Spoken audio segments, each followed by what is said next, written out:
Olá, uma boa tarde para você que acompanha a Gazeta do Povo. Começou mais um Entre Linhas nessa sexta-feira. Sempre uma alegria receber cada um de vocês. Hoje assuntos quentíssimos, assim, agitando a nossa sexta-feira mesmo, né, Fred? Boa tarde para você. Boa tarde, Mari. Boa tarde a todos os amigos da Gazeta do Povo. E realmente sexta-feira agitada aí, né, Mari? Novidades, no caso, Mauro Cid, envolvendo até o ex-ministro Gilson Machado, ex-ministro do Turismo do governo Bolsonaro. Bastante coisa acontecendo. Pois é, a gente vai ouvir agora, já no comecinho do programa, para aproveitar a companhia dele, Jeffrey Chiquini.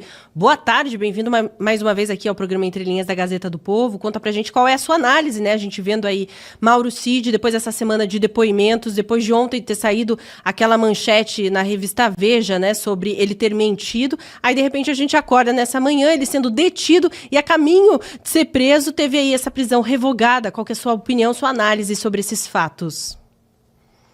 Mariana Braga, Fred, essa audiência qualificadíssima. Sexta-feira 13, né? Começamos hoje com o pé esquerdo, porque quem tá mandando no Brasil é a esquerda.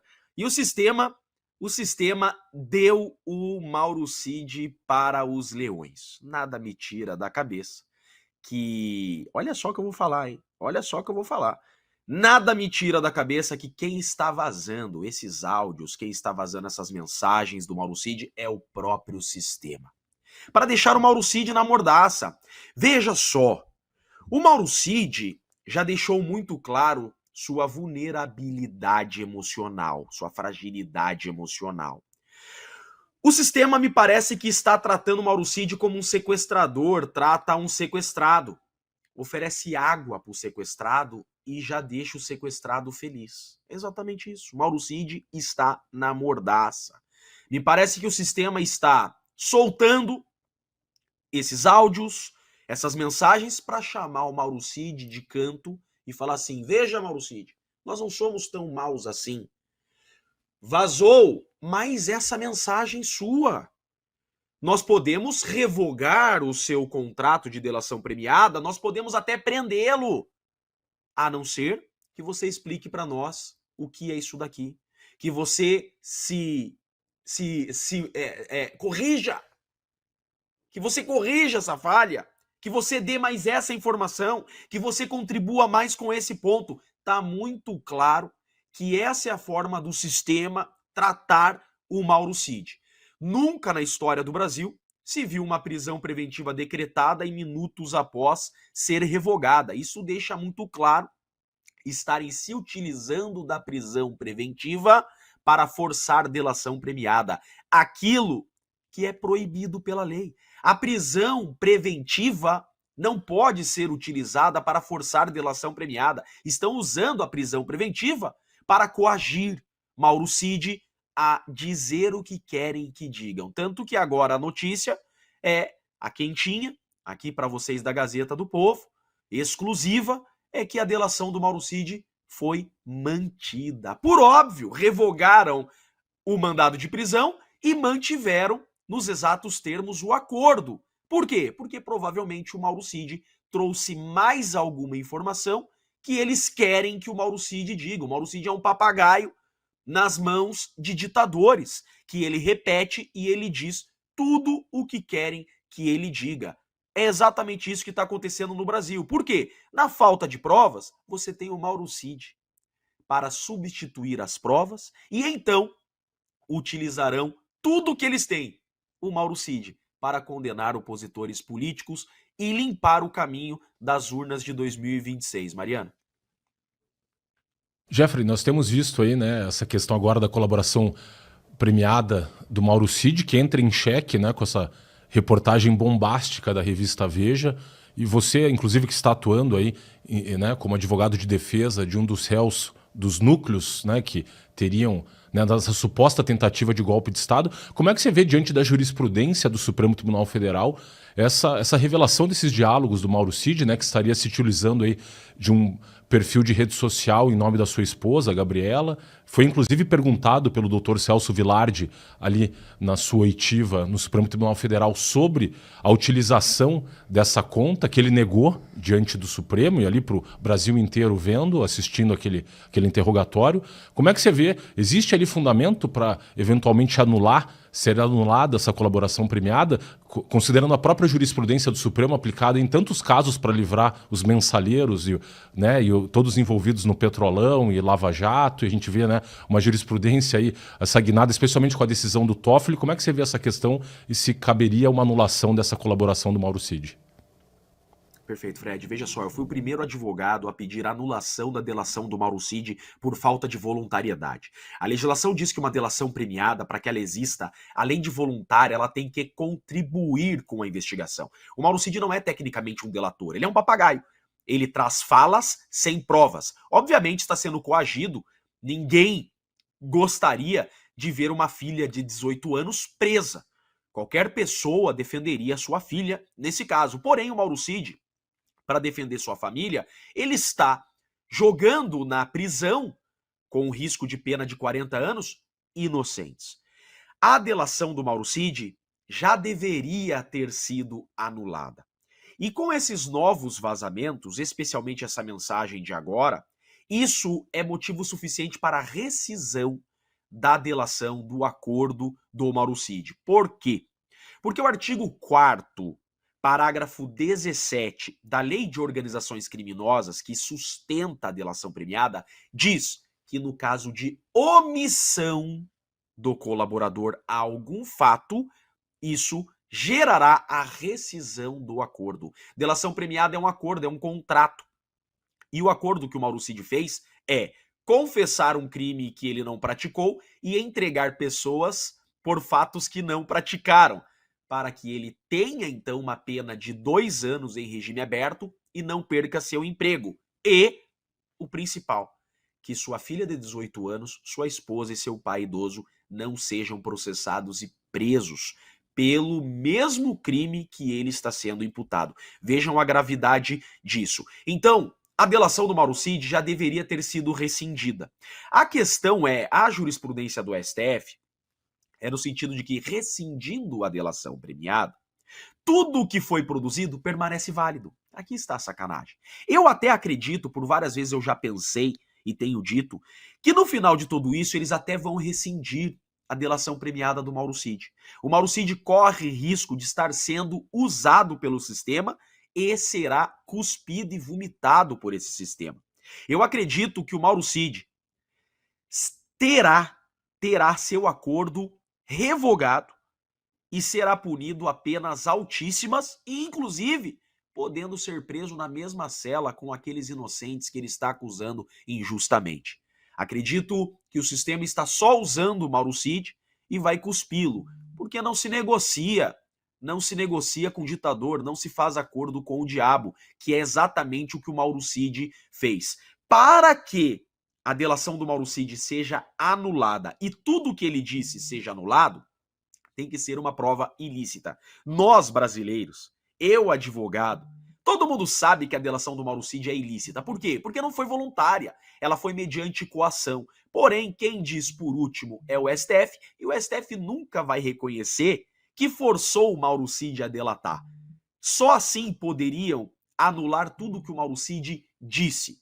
A questão é, eles vão, provavelmente, num futuro próximo, rescindir o acordo com o Mauro Cid.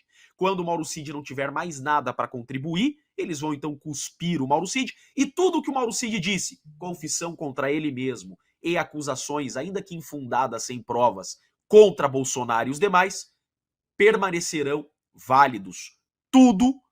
Permanecerão válidas todas as suas falas, mas o Mauro Cid será punido. Eu acredito que é isso que acontecerá, é nesse sentido a jurisprudência do STF. Um grande absurdo, o Brasil vive um estado de exceção, onde, na falta de provas, estão usando uma pessoa que foi coagida manifestamente a falar, confessar e acusar inocentes. Doutor Jeffrey, a gente vendo todos esses episódios hoje, justamente um dia depois, né, dessa publicação da revista Veja, da mentira de Mauro Cid. A prisão de Gilson Machado, ex-ministro de Bolsonaro, é uma cortina de fumaça para tentar abafar um pouco essa confusão? Ou faz parte do episódio que a gente deve esperar acontecer mais fatos, novos episódios nos próximos dias? Qual que é a sua análise sobre tudo isso acontecendo meio que ao mesmo tempo, né? Essa prisão é muito injusta, ela não é cortina de fumaça, Mariana, ela é perseguição às pessoas próximas ao Bolsonaro. Esse ex-ministro do Bolsonaro, ele é um amigo muito próximo, é um amigo antigo do Bolsonaro e da sua família. É um confidente, é um amigo particular, pessoal, e é um dos responsáveis por aquelas vaquinhas do Bolsonaro. Então, querendo ou não, ele é uma pessoa muito próxima e importante para o Bolsonaro, seja no seu apoio moral, seja no apoio financeiro. Então, o que acontece? Agora eles passaram para o próximo ponto, o próximo passo, a próxima fase, que é perseguir as pessoas próximas ao Jair Bolsonaro. Por isso que eu acredito, inclusive, que o Eduardo já tem até mandado de prisão no Brasil. Só que como os mandados de prisão são em sigilo, ele ainda não sabe. O mandado está ao aguardando. Eu tenho certeza disso também pela leitura que estamos fazendo. Então essa prisão foi para perseguir pessoas próximas ao Bolsonaro, já começar a esvaziar o seu apoio emocional e até mesmo financeiro, principalmente emocional, já preparando o caminho para a prisão que se aproxima, né? Agora, uma prisão ilegal. Esse fato que estão imputando ao ex-ministro é um fato punido com cesta básica. Você não pode prender alguém preventivamente no Brasil por um crime que é punido com cesta básica. Exatamente isso. Esse crime é punido com detenção de 6 meses. Não cabe prisão preventiva. Prisão preventiva, segundo o artigo 313, inciso 1 do Código de Processo Penal, só cabe a crimes dolosos com pena superior a 4 anos. Não caberia prisão preventiva aqui. Mas não importa. Eles são os donos do tabuleiro, eles têm o apito, a regra é deles e eles são os últimos a falar. Eles fazem o que querem. Agora, não há como negar, isso é um Estado e um tribunal de exceção. Quando o Estado não respeita mais as leis criadas pelo povo, isso não é mais um Estado de direito. Isso é um Estado de exceção, o que somos. Amanhecemos no dia 13, amanhecemos numa sexta-feira 13, na China. Doutor Jeffrey, agora a nossa querida Desirê Penhalba, direto de Brasília, tem perguntas para o senhor também. Desirê.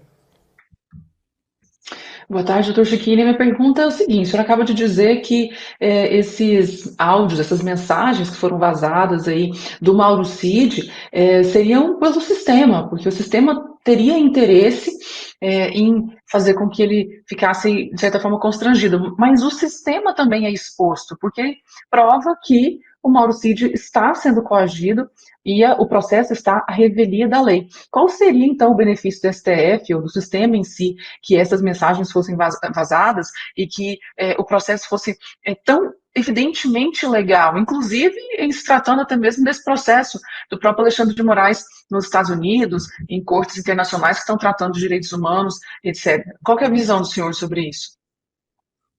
O sistema tem várias cabeças e, por vezes, essas cabeças se mordem, né? Eu não disse que é o Alexandre de Moraes que tenha vazado isso, em hipótese alguma. Vejam que as mensagens são exclusivamente prejudiciais ao Alexandre de Moraes. Então isso com certeza não partiu dele. Mas o sistema pode estar se mordendo e para alguém é vantajoso que o Mauro Cid seja preso, que não fique em liberdade. Me parece muito óbvio que esses vazamentos tenham sido por um sistema que é grande, um sistema que tem várias frentes, várias cabeças. Por quê? Porque expõe algumas pessoas que por vezes devem ser expostas e também chega à punição de pessoas que devem ser punidas. Isso já aconteceu outras vezes. Todos os vazamentos que nós vemos, como regra, se dá por parte do próprio sistema. Como vazar essas mensagens? Como vazariam essas mensagens? Como vazariam aqueles áudios à Veja? Então, existem braços que, obviamente, podem estar mordendo o próprio sistema. Eu vejo como interessante esses vazamentos, porque isso descredibiliza, por mais que seja difícil de compreender, mas as falas do Mauro Cid.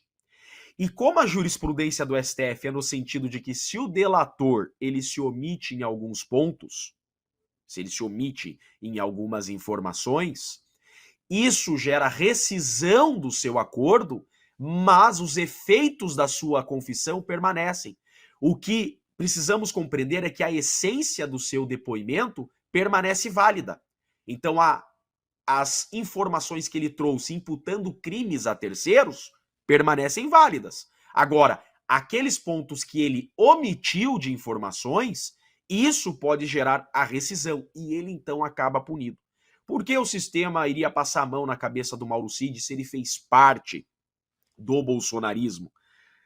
Eu vejo como uma possibilidade muito grande que esses vazamentos sejam para rescindir o acordo do Mauro Cid, porque esses vazamentos prejuízos jurídicos nenhum trarão a essa operação, porque o dono dessa operação é o STF, o último a falar, não cabe recurso contra nada disso. E eles não estão preocupados com a opinião popular.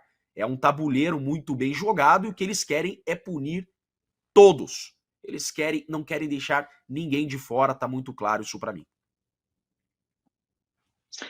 Então, doutor, mas outra pergunta. A questão é a seguinte: o próprio advogado do Bolsonaro foi quem questionou o Mauro Cid a respeito dessa conversa que ele poderia ter tido pelas redes sociais. E aí, durante o interrogatório, o Mauro Cid negou, e foi essa mentira, porque depois ficou evidenciado aí pela revista Veja que, de fato, ele utilizou as redes sociais, muito provavelmente no nome da esposa dele, para conversar com outras pessoas. Essas pessoas aí a gente não sabe quem foram, mas a conversa está exposta. E a questão que a gente fica aqui com dúvida é a seguinte: se o advogado do Bolsonaro foi quem perguntou para o Mauro Cid sobre a possibilidade do Mauro Cid ter conversado pelas redes sociais, estando proibido de fazê-lo, então, de certa forma, caso ele realmente evidencie que mentiu, que foi coagido, isso poderia beneficiar o Bolsonaro de alguma forma? Então, veja, o que a defesa quer demonstrar com isso, né? Vocês da imprensa têm suas fontes, as defesas também têm fontes, né? Todos trabalhamos com fontes, isso é natural. O que beneficia a defesa? Beneficia a defesa que ali mostra uma falta de voluntariedade. Quando não há voluntariedade na delação premiada, essa delação se torna nula. E a anulação por coação é uma anulação por uma prova ilícita. É a teoria dos frutos da árvore envenenada. Se a árvore está envenenada, todos os seus frutos estão. Ou seja, do ponto de vista da defesa, anular a delação por falta de voluntariedade, porque o Mauro Cid foi coagido, na visão da defesa isso, torna a delação do Mauro Cid ilícita. Ou seja, tudo que o Mauro Cid disse é ilícito por derivação e não pode ser utilizado.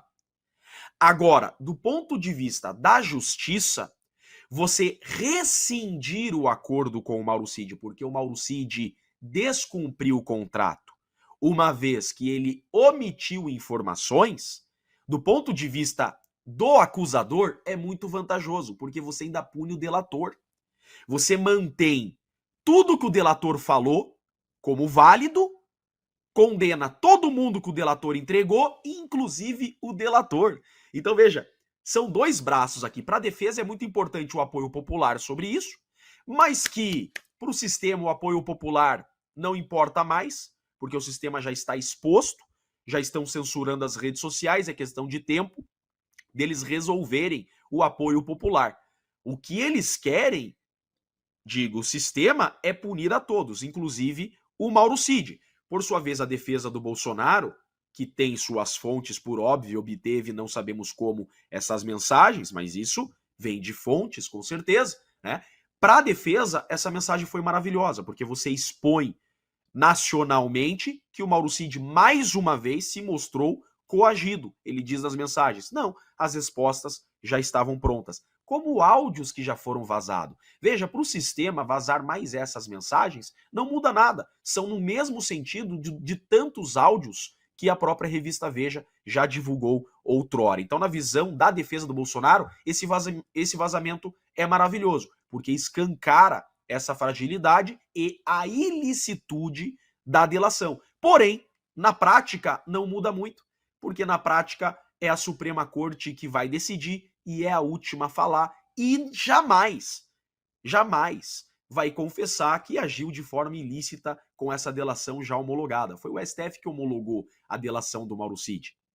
Só o STF é que pode rescindir essa homologação. O STF jamais vai dizer que essa homologação foi ilícita se ele, STF, foi quem homologou e, sendo o STF o último a falar, não há como dessa decisão recorrer. Jeffrey, você aí que está, inclusive, né, atuando como advogado num desses casos dos núcleos, né, dessa suposta tentativa de golpe de Estado, como é que você viu aí o interrogatório do presidente Bolsonaro, dos demais acusados, e se, de alguma maneira, pode ter um impacto ali sobre o convencimento dos ministros? A gente vê até o próprio ministro Fux ali, bem ou mal, fazendo perguntas, tentando entender melhor o cenário fático. Você acha que vai fazer alguma diferença no resultado desse julgamento? E como é que você viu a performance aí dos réus? Eu achei maravilhosa a presença do Fux. O Fux não precisaria estar ali. O Fux só precisa estar presente na sessão de julgamento, onde os 5 ministros vão votar. Ali só era necessária a presença do relator. O Fux é um juiz de carreira e me parece estar interessado, e as perguntas que ele fez são perguntas muito imparciais, que eu vi com bons olhos. Agora, o que mais me chamou a atenção foi o depoimento do Mauro Cid. O Mauro Cid, embora acusado, ali interrogado, ele não pode exercer o direito ao silêncio. Como ele é um colaborador, o colaborador ele renuncia o direito ao silêncio e ele é obrigado a depor e está compromissado a dizer a verdade. E 3 pontos do depoimento do Mauro Cid deixaram bem claro que não houve golpe.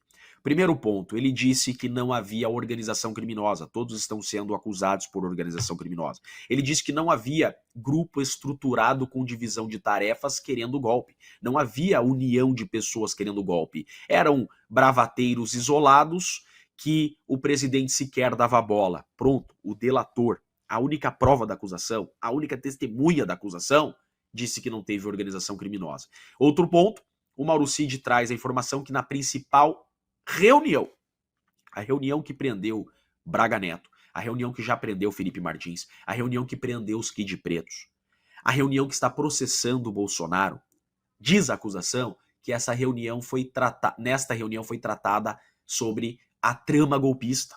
Esta foi a reunião onde trataram sobre o golpe.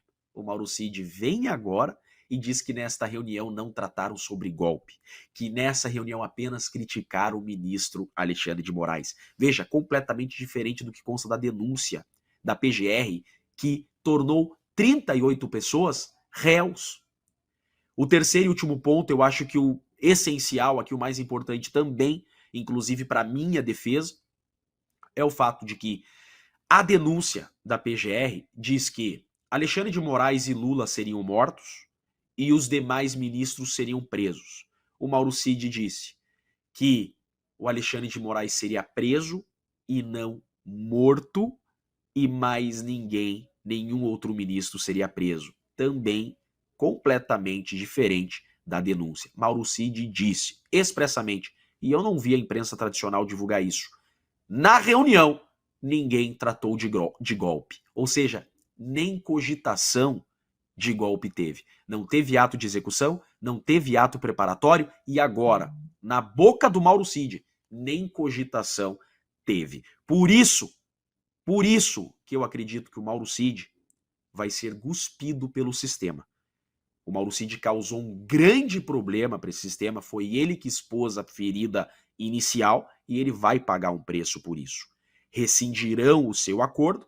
Tudo que ele disse até aqui contra pessoas e contra ele permanecem válidos e ele é punido com a mesma pena dos demais. Por isso que eu faço essa leitura. O Mauro Cid causou já muito problema para essa acusação. Esse processo está dando muito trabalho para esses acusadores que criaram esse processo exclusivamente para tirar bolsonaristas da urna em 2026. Doutor Chiquinho, minha pergunta é a seguinte, já saiu pela imprensa aqui, né, que os pais, a esposa e uma das filhas do Mauro Cid já estão nos Estados Unidos. E aí, como é que o senhor avalia isso? Como é que essa mudança da família é entendida no processo? A gente fica escandalizada até que ponto chegou a perseguição, que a família dele já está nos Estados Unidos com medo de qualquer tipo de represália, ou realmente pode parecer que estão planejando uma fuga? Como é que isso é analisado no processo? Eu vejo não é fuga da família do Cid, não. eu acho que a família do Cid fez certo. Fez certo em ser do Brasil, porque a família do Cid, de forma muito injusta, está com a liberdade em risco por fatos que não praticaram. Veja, o Brasil não vive mais um direito penal do fato, vive um direito penal do autor. Qual a diferença disso? O correto em um Estado de Direito é que pessoas sejam punidas pelo que elas fizeram e não pelo que elas são. Esse processo quer punir a família do Cid pelo que eles são parentes do Cid, e não pelo que eles fizeram, porque a filha do Cid, a mulher do Cid, o pai do Cid, nada fizeram. E correm o risco de serem presos. Eu acredito que o Mauro Cid, a defesa do Mauro Cid já tem essa mesma leitura que a nossa, que querem rescindir o contrato de colaboração do Mauro Cid. E isso ocorrendo, quebra o contrato e a família do Mauro Cid pode ser perseguida.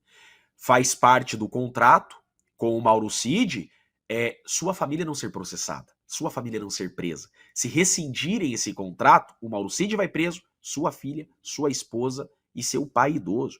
Então, muito provavelmente saíram do Brasil, fugindo, não do Brasil, mas fugindo de uma ditadura e de uma perseguição política.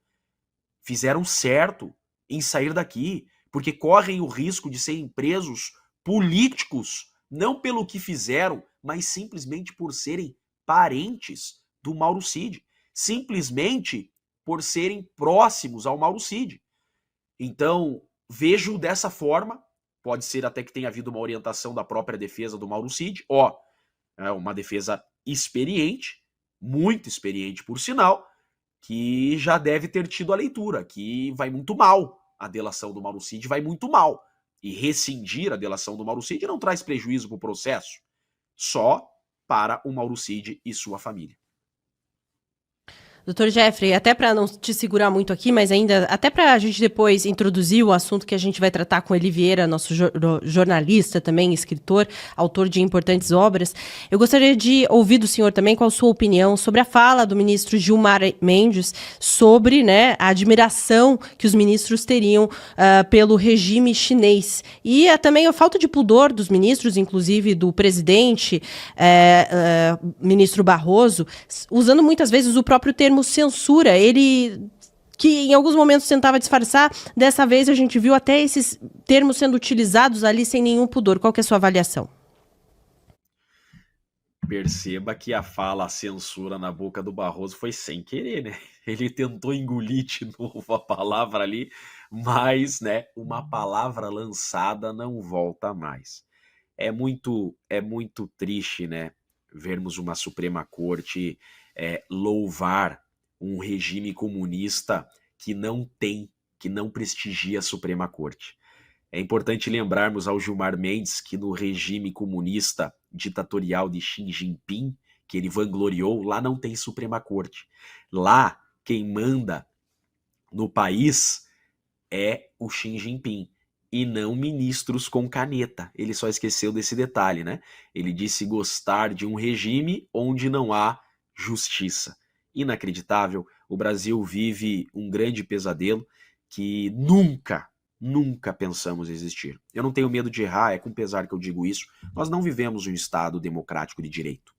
E não vivemos, porque a essência de um Estado de direito é os poderes respeitarem a lei. As leis foram criadas pelo povo.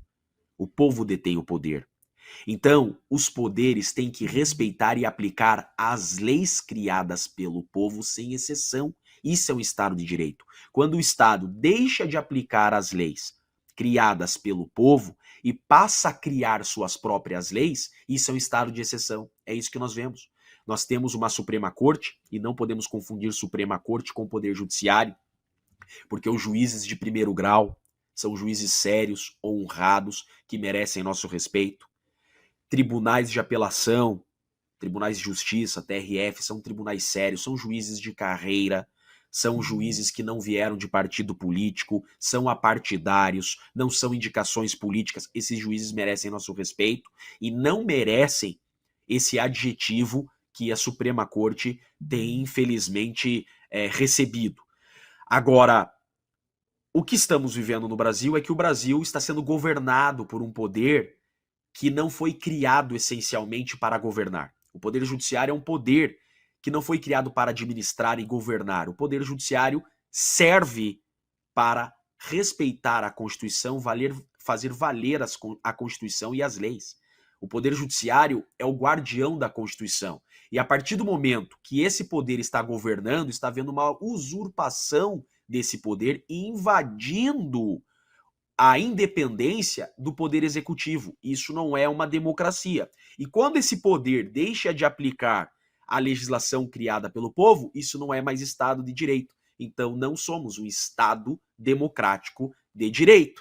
Somos um Estado de exceção com um tribunal de exceção que persegue o povo, pune o povo com suas próprias regras, desconsiderando a legislação que o povo criou. Ótimo, doutor Jeffrey. Muito obrigada pela sua companhia. As portas abertas sempre aqui no programa Entre Linhas da Gazeta do Povo.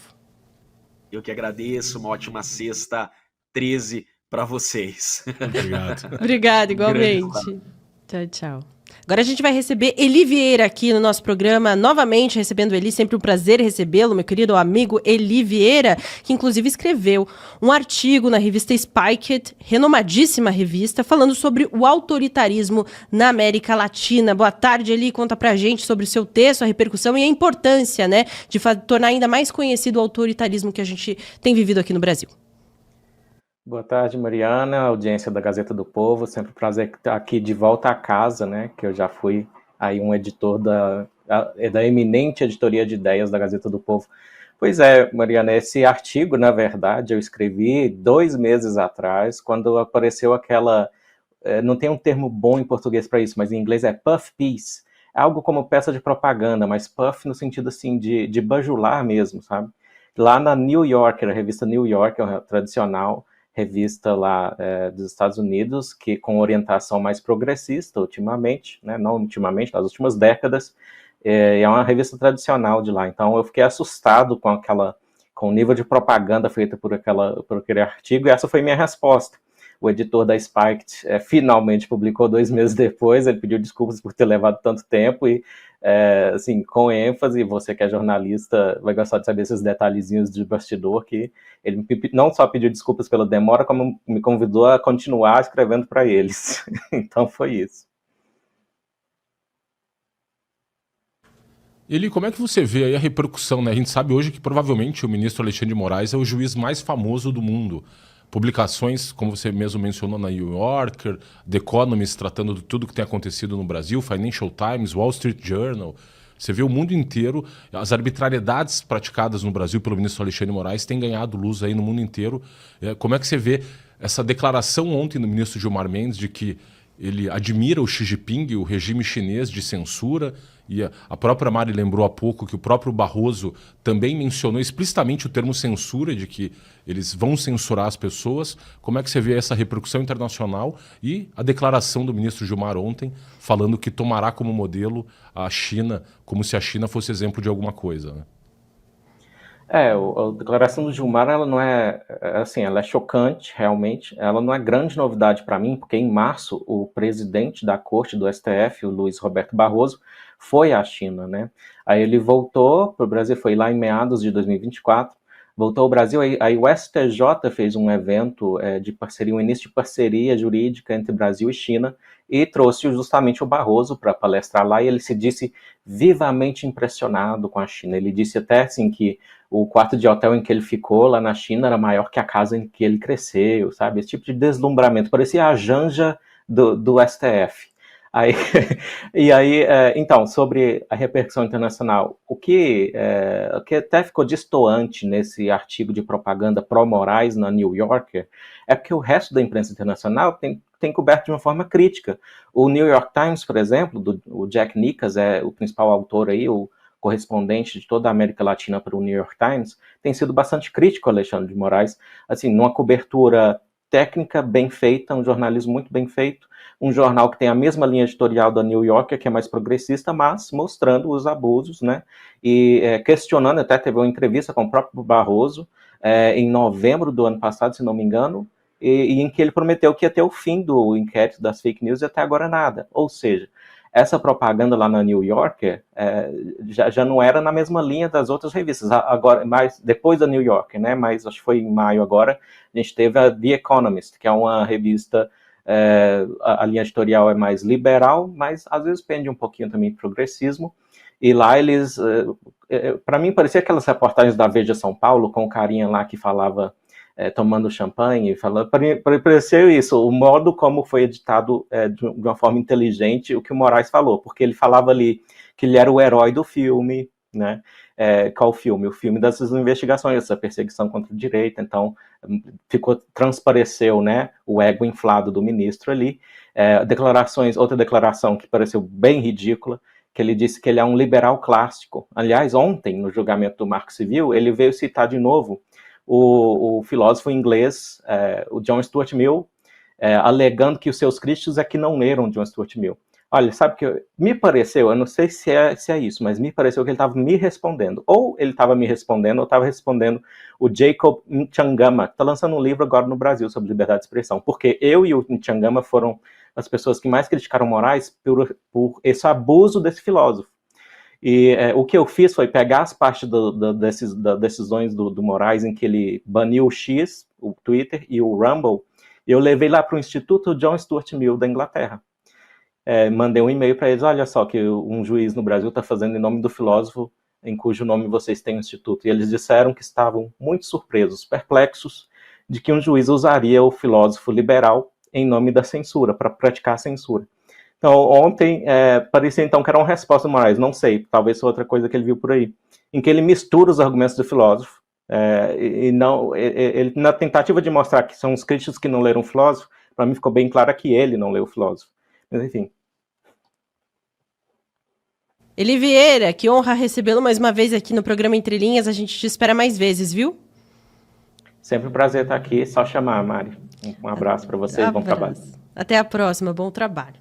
Daqui a pouquinho a gente vai receber Vanderlei Pelizer, ele que é vice-prefeito de Uberlândia, está em Israel, está num bunker em Israel, depois desses ataques do Irã. Você vai acompanhar direto deste local, inclusive ele disse que o ambiente lá está sendo bombardeado neste momento, daqui a pouquinho ele estará aqui no Entre Linhas, não perca. E se você está aqui, deixe seu like, por favor, isso ajuda bastante a gente, viu? Agora eu vou pedir para o nosso querido comandante Vitor Kunzel colocar aí na tela algumas publicações bem interessantes do nosso querido André Marcília sobre esse assunto que é tema de destaque hoje aqui no programa. Estou sem conseguir ver o retorno, mas o Frederico consegue. Lê aí pro pessoal. Abre aspas, né? O André Marcília dizendo ali, Mari. Há uma lenda de que o Brasil tem insegurança jurídica. Luiz Roberto Barroso, fecha aspas. E ali a imagem da CNN. Agora, Mauro Cid é preso. Minutos depois, agora, STF revoga a prisão de Mauro Cid. Pois é, acho que essa é a grande questão, essa insegurança jurídica, né? Tem muito meme naquilo, né, do que aconteceu às 11h59 e o que aconteceu à meia-noite. Então a gente viu ali a questão do próprio Mauro Cid, né? Ele sendo detido e no caminho tendo revogado essa prisão aí, né? Isso é muito grave, né, Frederico? Para a segurança jurídica mesmo no nosso país é mais um episódio. Com certeza, Mari, é muito grave. Você vê essa vacilação aí, inclusive envolvendo a expectativa depois da publicação dessa reportagem bombástica da revista Veja ontem à noite, de que o Mauro Cid reconhece ali em mensagens que ele teria trocado por meio de um perfil na rede social Instagram no nome da sua esposa, Gabriela, e ele ali revelando em diálogos com uma pessoa não identificada de que sim, ele foi objeto de pressão e coação para fazer a sua delação premiada, de que havia uma narrativa prévia pelo delegado federal Fábio Schor, que conduziu as oitivas do Mauro Cid e que direcionava as perguntas para que o Mauro Cid reconhecesse que o presidente Bolsonaro e os demais pessoas ali envolvidas nesse caso teriam tentado dar um golpe de Estado no Brasil. E ele fala isso reiteradas vezes nos diálogos que foram revelados ontem aí pela revista Veja,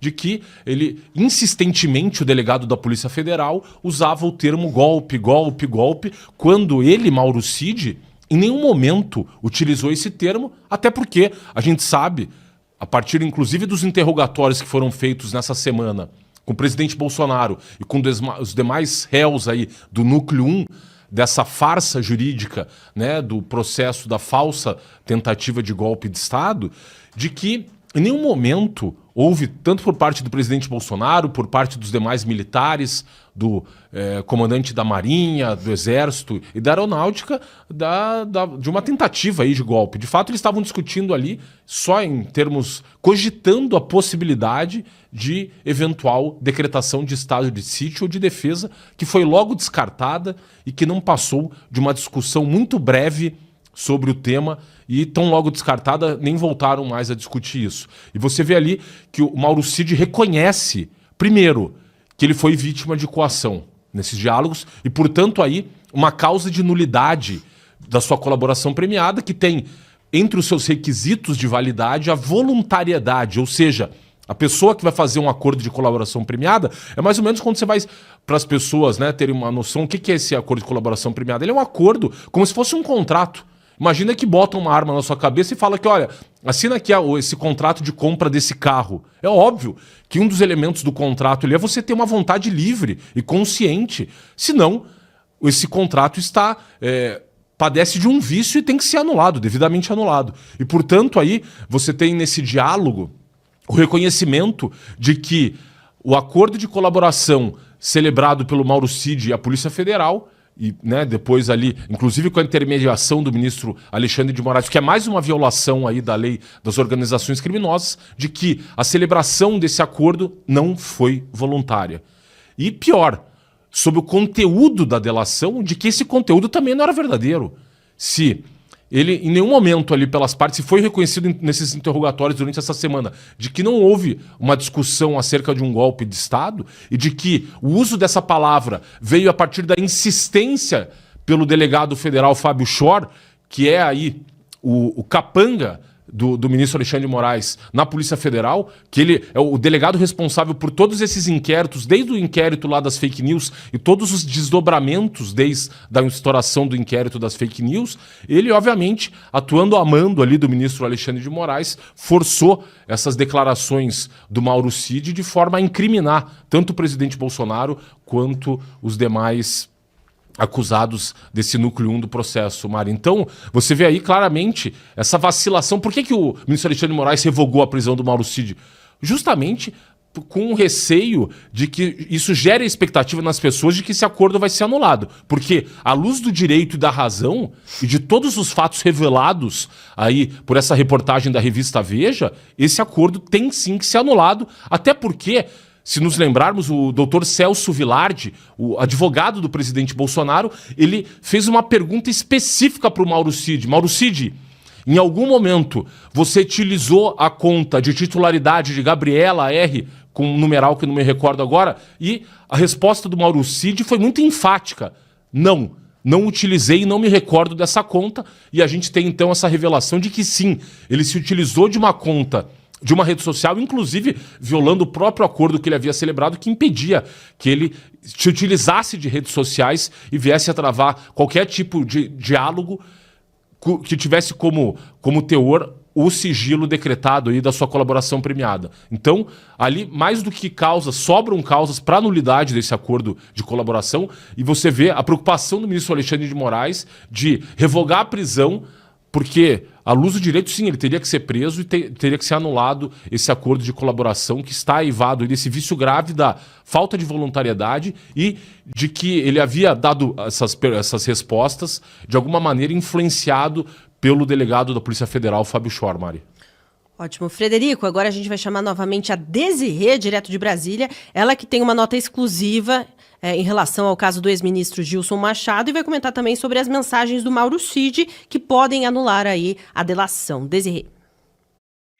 Vou continuar no assunto do Mauro Cid para poder depois falar sobre o ex-ministro, né? A primeira parte que eu queria contribuir aqui para adicionar ao que já foi dito, especificamente sobre alguns trechos, né? Essas mensagens obtidas pela revista Veja foram trocadas entre 29 de janeiro e 8 de março de 2024, ou seja, 5 meses antes, né, já tinha sido feito o acordo de colaboração premiada. Então, Mauro Cid fez o acordo, 5 meses depois ele foi lá e trocou essas mensagens. Então, ele estava proibido de conversar pelas redes sociais. Mas o que eu quero trazer são trechos assim desses comentários, né?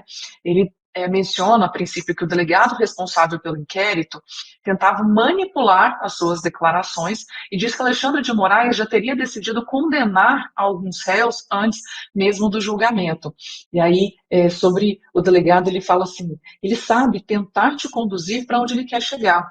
Isso foi o Mauro Cid falando do delegado, né? E aí, a respeito do ministro Alexandre de Moraes, ele diz assim, ó, o Alexandre de Moraes é o cão de ataque, o Barroso é o iluminista pensador, e arrematou, né? Quem executa é o Alexandre de Moraes.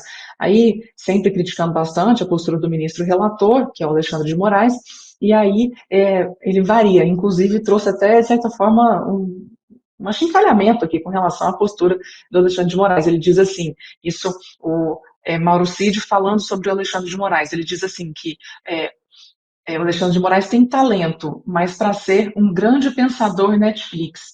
E aí ele resume, né? Não precisa de provas, só de narrativas. E quando falam de provas, metem os pés pelas mãos.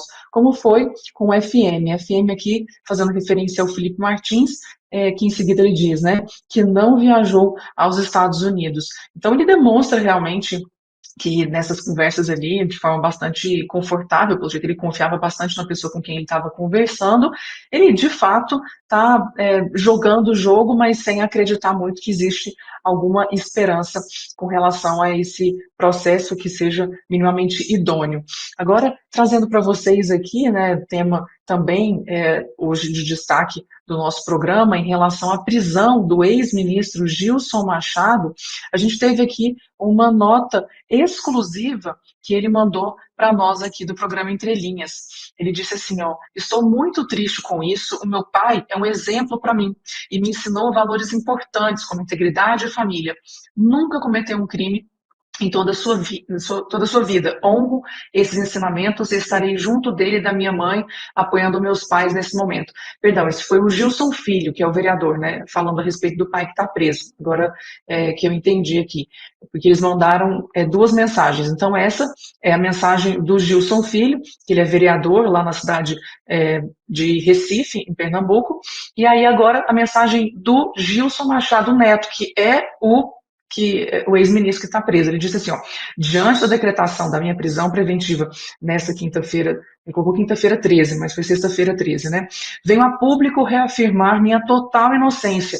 Não cometi crime algum, não matei, não roubei, não trafiquei drogas. O que fiz foi apenas pedir informações sobre a renovação do passaporte do meu pai, um senhor de 85 anos. É só verificarem as ligações que fiz para o consulado e os áudios que enviei aos funcionários. Eu nunca estive presente em nenhum consulado ou embaixada, nem de Portugal, nem de qualquer outro país, seja no Brasil ou no exterior. Tudo o que fiz foi um gesto de cuidado com o meu pai, nada além disso.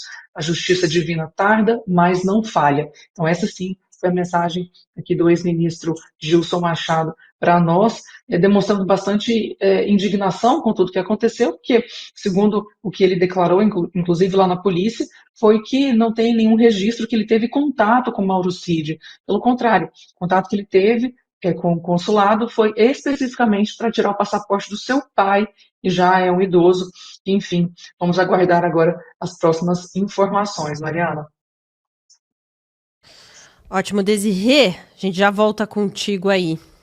Vamos agora, então, trazer mais uma postagem do nosso querido André Marcília, também sobre essa questão, esses episódios sucedendo um ao outro aí, que é algo, no mínimo, instigante, né? Vou pedir para o nosso querido Vitor Kunz eu colocar ali e nosso Frederico ler, porque o retorno tá melhor para ele ali. Tá ali, Mário. Ontem eu havia dito que Moraes estava em uma sinuca. Com Cid mentindo, precisaria cancelar o acordo e prendê-lo, o que fragilizaria de vez o processo. Tenho dúvidas se tomou essa decisão ou se a prisão será apenas uma satisfação à imprensa e uma forma de repactuar com o Cid. Bom, essa é a grande questão, né? Por que essas coisas estão acontecendo, uma logo depois da outra, e não deu nem tempo de a gente noticiar direito, né? Trazer uma notícia, já vieram outras atropelando.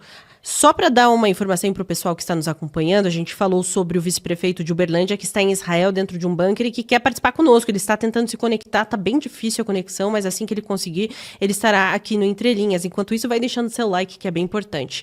Frederico, esses episódios, um atrás do outro, é coincidência? Não é coincidência? O que a gente pode analisar por enquanto? Olha, Mari, não me parece que seja coincidência a prisão do ex-ministro do Turismo do governo Bolsonaro, Gilson Machado, né, ser decretada justamente no momento em que vem a público essa reportagem que chama a atenção e comprova o que a defesa, tanto do Bolsonaro quanto dos demais acusados, vinha tentando demonstrar há muito tempo e já havia inclusive questionado quando do recebimento da denúncia contra, né, o presidente Bolsonaro e os demais acusados lá em março. Naquela sessão de julgamento, todos os advogados reiteraram como argumento da defesa o seguinte: olha, diante dos áudios que haviam sido revelados pela Veja no ano passado, que demonstravam que o Mauro Cid havia feito essa colaboração mediante uma coação, com aquelas imagens, inclusive da própria oitiva do Mauro Cid, na sessão presidida pelo ministro Alexandre de Moraes, quando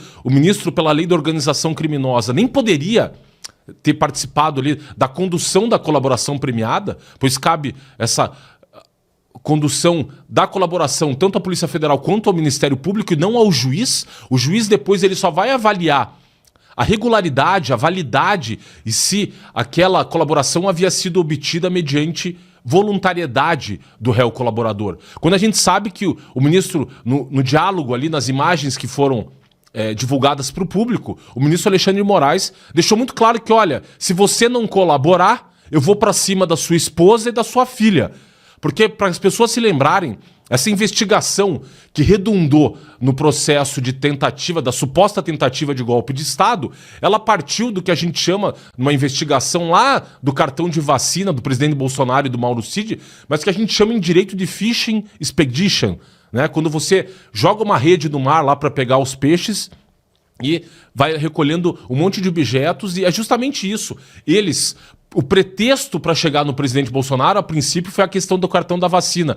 A partir dessa investigação, começou a se quebrar o sigilo telefônico, medidas de busca e apreensão de aparelho celular, para que depois chegassem buscando algum fato ali no qual eles pudessem incriminar tanto o presidente Bolsonaro quanto os demais réus. E aí, o ministro Alexandre de Moraes, se valendo dessa investigação do cartão de vacina, de que o Mauro Cid teria falsificado ali o cartão de vacina tanto da sua esposa quanto da sua filha, ele se utilizou disso para coagir o Mauro Cid e, portanto, agora essa prisão, nesse momento, leva a crer que eles querem desviar o foco da atenção, justamente da causa de anulação dessa delação do Cid, para cobertar a principal, a única, na verdade, prova, que nem prova é, porque é um meio de obtenção de prova, tecnicamente, uma colaboração premiada. Eles querem se utilizar disso para desviar o foco da possível anulação dessa delação, Mari.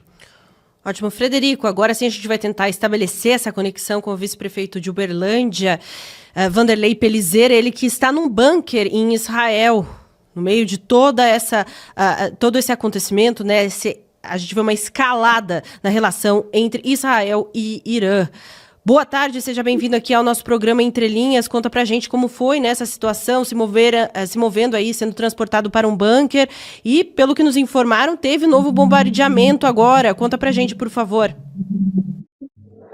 Isso aí, boa tarde, né, para vocês, boa noite. Mas a gente teve, já ocorreram, no mínimo, se não me engano, 6 alarmes, né, desde a madrugada, foi o primeiro, por volta de 3 horas da manhã, onde houve o primeiro alarme. Nós nos dirigimos aqui para o bunker, posteriormente fomos liberados, passou mais alguns minutos, nós voltamos para cá, e assim tem sido durante esse dia. Agora há pouco mesmo, né, lançaram mais de 100 mísseis contra a Israel, e nós estamos aqui dentro do bunker. Eu estou agora, no momento, numa antessala do bunker, vamos dizer assim.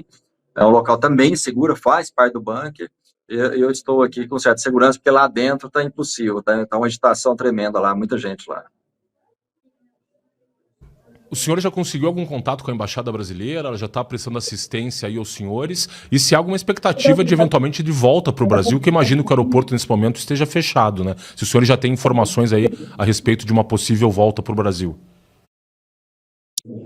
Sim, nós estamos aqui com vários prefeitos, né, e também algumas pessoas ligadas, né,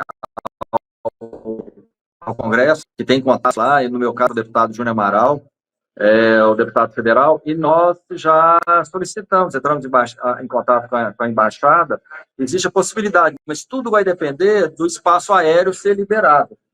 Antes do espaço aéreo ser liberado, é impossível a gente se dirigir. Então, existe algumas estratégias que a gente pode estar evoluindo e pensando no sentido de haver esse resgate o mais rápido possível.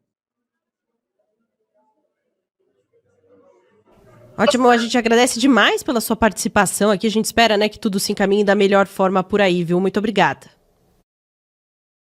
Ok, obrigado. Shalom. Até a próxima.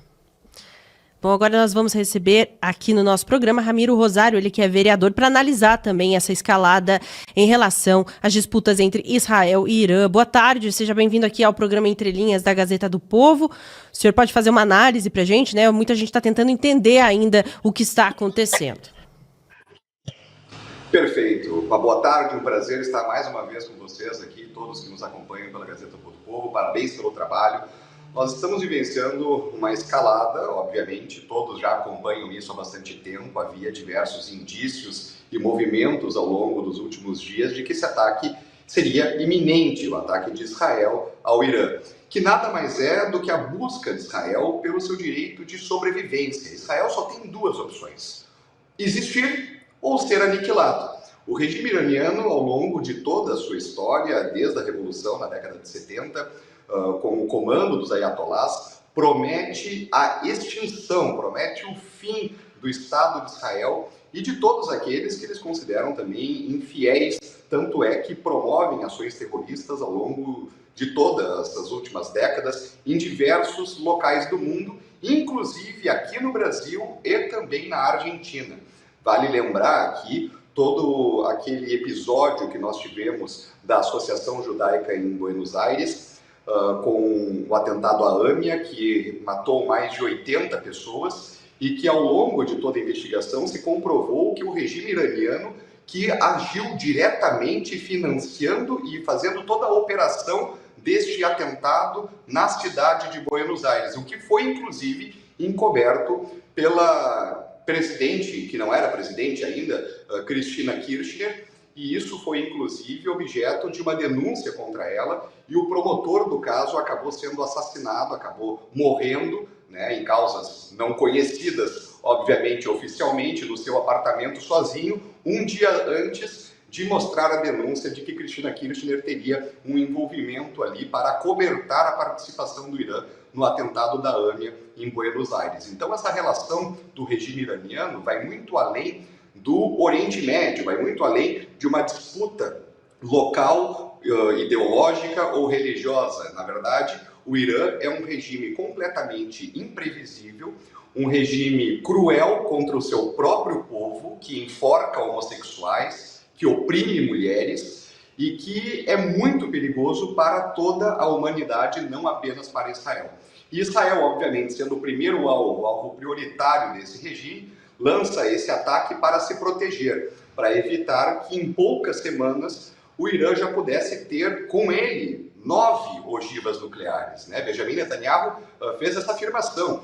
A partir do momento que eles já estavam ali com o processo de enriquecimento de urânio muito avançado, já tinham passado de qualquer ponto seguro, se é que é possível dizer dessa forma, para uso para energia elétrica, para energia nuclear, eles teriam em poucas semanas a possibilidade de ter 9 ogivas nucleares, 9 bombas atômicas sob o seu comando. E, obviamente, concordo aqui com Netanyahu e a fala dele, nós não podemos permitir, como humanidade, como Ocidente, né, quem defende os nossos princípios e valores de liberdade, de democracia, nós não podemos permitir que a arma mais perigosa existente fique nas mãos do regime mais perigoso que existe. Ótimo. Inclusive, né, a gente vê Irã atacando Jerusalém neste momento. E a Desirê Penhalba, direto de Brasília, vai fazer uma pergunta também para o senhor, Desirê. Então, vereadora, pergunta, eu sei que o senhor está bem por dentro de tudo isso, qual que é o risco real, né, do Irã ter uma bomba nuclear e por que isso foi o motivo, o estopim para que Israel fosse lá atacar o Irã? Me parece muito claro, por todos os relatórios que já foram apresentados pelas inteligências, tanto de Israel quanto dos Estados Unidos, inclusive com declaração oficial do governo americano. E um componente interessante, a própria Organização para a Não Proliferação de Armas Nucleares da ONU, que normalmente, vamos combinar entre nós aqui, é uma instituição que faz vistas grossas a todos os ataques que Israel sofre, inclusive busca sempre condenar Israel naquela relação perversa de querer transformar a vítima em agressor, né? Essa é uma prática contumaz, é uma prática costumeira da Organização das Nações Unidas, e a própria ONU disse, admitiu, né, que havia já o risco iminente e suficientemente para que o Irã pudesse ter armas nucleares num curtíssimo espaço de tempo. Estamos tratando aqui de questão de semanas. Então, Israel, ao lançar esse ataque, ele busca zerar o jogo, colocar a bola em centro de campo de novo, impedindo, obviamente, que o regime dos ayatollahs tenha a bomba num curto prazo. Eu vejo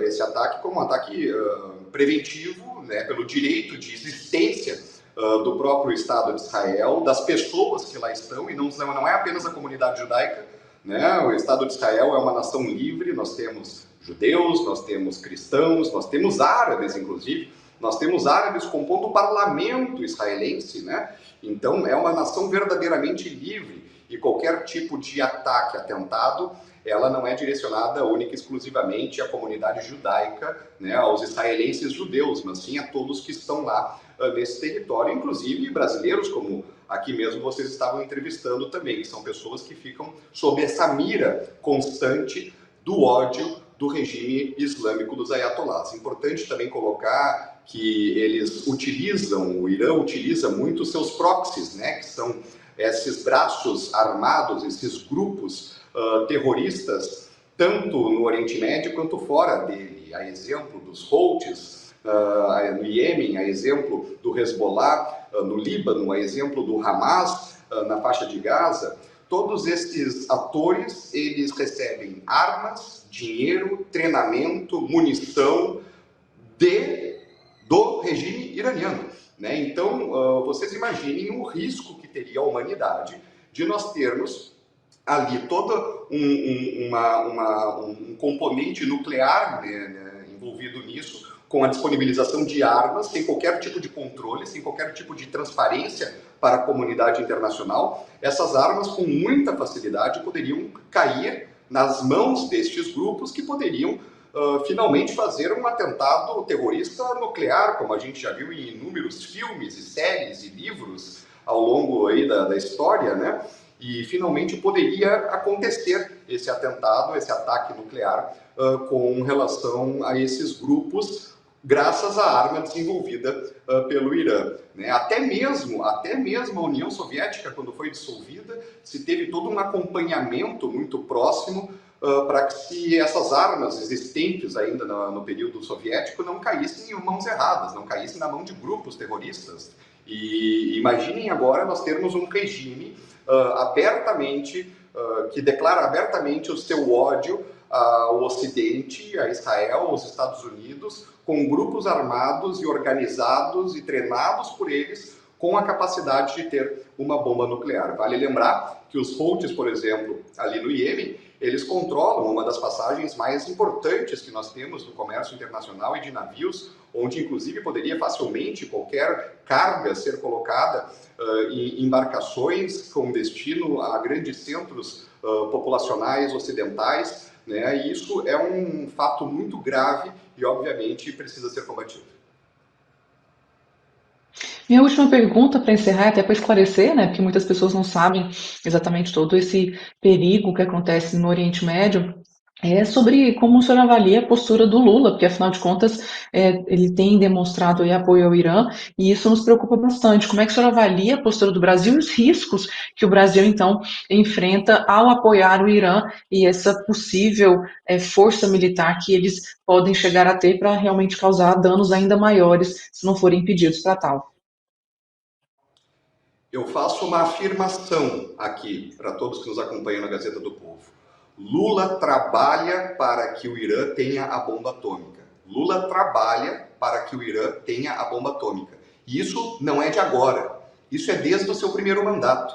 Isso é desde Lula 1, Lula 2. Em 2010, o Lula viajou até Teherã, a capital do Irã, para se abraçar com Ahmadinejad, Mahmoud Ahmadinejad, que era o presidente iraniano na época, que estava avançando, que foi talvez o principal componente político num processo de aceleração desse programa nuclear iraniano. E o Lula queria vender uma ideia de que estaria buscando a paz mundial, de que estaria articulando um acordo nuclear com o Irã. Veja bem, né?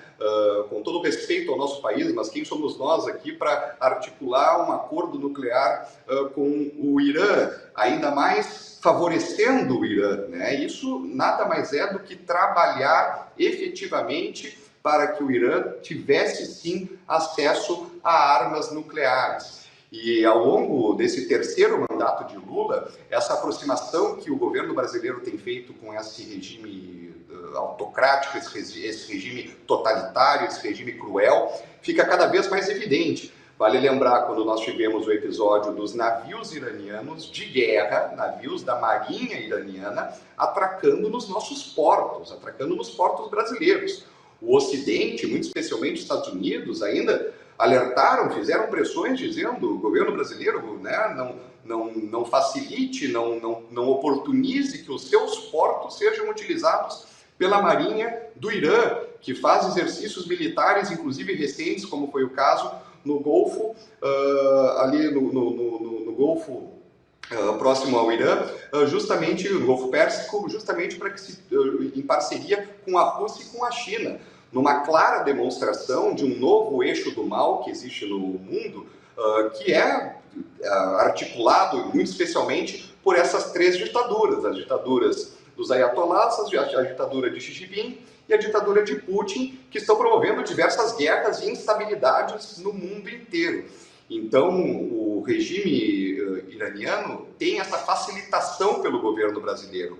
Não fica só nisso, fica também nas questões de direitos humanos. O Brasil se negou a condenar na ONU as práticas contra as mulheres dentro do Irã pelo regime dos ayatolás. Veja bem, o governo Lula, que tanto fala de direitos humanos, em defesa das minorias, em defesa das mulheres, em defesa dos homossexuais, esse governo avaliza, esse governo se impede de criticar publicamente um ataque direto às mulheres que acontece dentro do Irã, e não fica só nas mulheres. No Irã nós temos pena de morte para homossexuais. Os homossexuais são enforcados em praças públicas pelo regime iraniano, e o Lula, infelizmente, silencia sobre isso e apoia esse tipo de medida.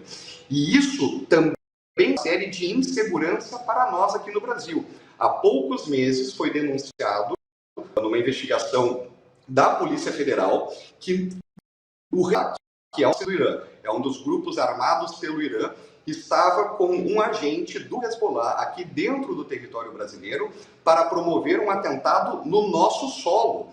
Pode ser alvos contra a comunidade judaica, pode ser alvos contra comunidades cristãs, pode ser qualquer um. Qualquer brasileiro poderia sofrer ali e ser morto por um atentado terrorista em nosso solo, graças à operacionalização do Hezbollah e com o financiamento e articulação do regime iraniano, a exemplo do que eu disse antes, que aconteceu na AMIA há mais de 20 anos em Buenos Aires, também com esse envolvimento do Irã.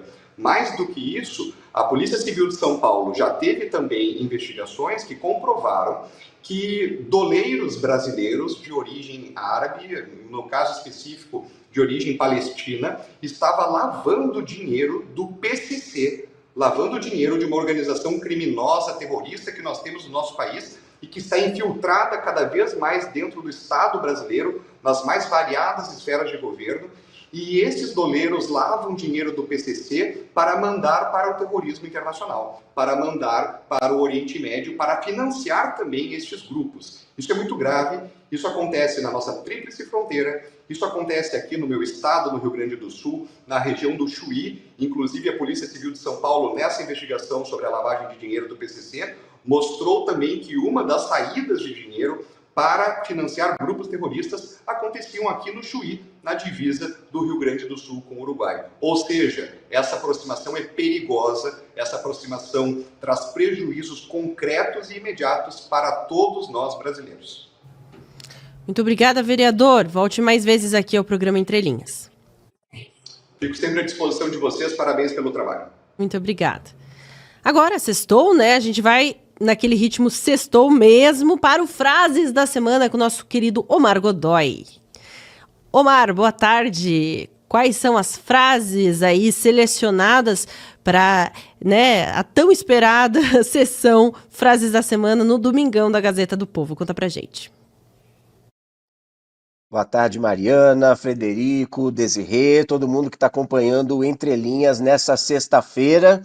Frase da Semana é aquela sessão que todo mundo já conhece, que vai ao ar aos domingos na editoria de ideias da Gazeta. A editoria é comandada pelo Jonas Rossi e a sessão tem os comentários do Arif Uzevic. E eu venho aqui só para vender o nosso peixe. Toda semana eu venho aqui e digo, que semana, hein, pessoal? E mais uma dessas. Mas vamos lá, né? Temos que falar aqui dos nossos absurdos da política brasileira. Eu vou começar então já, Mariana, com uma pérola do cada vez mais encalacrado Fernando Haddad. Todo mundo viu essa semana, né, o embate entre o Haddad e o deputado Nicolas Ferreira lá no Congresso, numa reunião em que o ministro da Fazenda foi convidado para falar um pouco dessa pujante economia brasileira que nós temos. E a frase que eu destaco aqui da semana, ela emergiu quando o Haddad questionou o sucesso daquele vídeo que o Nicolas postou lá em janeiro sobre a fiscalização do Pix. O ministro disse que o vídeo era fake news, foi patrocinado pelas Big Techs e soltou essa aqui para justificar que a viralização foi armada. Olha só, não tem 300 milhões de pessoas no mundo que falam português. Ou seja, ele confundiu ali número de acessos com número de visualizações, né? Vamos acreditar que ele não foi uma desonestidade intelectual, né? Que ele é um ministro da Fazenda que não sabe fazer conta, né? O Nicolas ainda tirou uma onda, né, com ele depois no X, perguntando, então como é que aquele vídeo infantil do Baby Shark teve 15 bilhões de visualizações e nós só temos 8 bilhões de pessoas no mundo, né? Então, depois que a esquerda costuma dizer, né, que a direita soube se apropriar, a direita está ganhando as pessoas porque soube se apropriar das redes sociais, não é isso. É que a esquerda é que ainda está na era da internet discada, pelo jeito, Mariana, Frederico e amigos do Entre Linhas. É verdade. Ótima seleção aí da frase, também sua análise, Omar. Qual que é a próxima? Então vamos lá. Agora a gente falou já do Haddad, o nosso Zé do Taxão, como eu vi num meme essa semana, e eu destaquei aqui uma frase da Miriam Leitão, que atualmente acumula aí as funções de imortal da Academia Brasileira de Letras e assessora de imprensa informal do Haddad, né? Porque defende tudo que ele faz. A Miriam Leitão foi comentar a proposta do governo de tributar as letras do crédito imobiliário e do crédito do agronegócio, se enrolou toda para defender mais essa taxação e encerrou com essa aqui, abre aspas. É aumento de imposto? É, mas nem todo aumento de imposto é ruim. É lógico que a oposição e todo mundo que é contra a chamada sanha arrecadatória do Estado caiu de pau em cima da Miriam Leitão, mas eu vou defender a Miriam Leitão aqui. Porque, ó, vamos voltar na frase, vamos estudar aqui, analisar. Ela, voltando na frase, ela disse assim, ó, nem todo aumento de imposto é ruim. mas não disse ruim para quem. Ela deixou em aberto. Então, assim, a gente não sabe para quem que ela está falando que que o aumento de imposto não é ruim.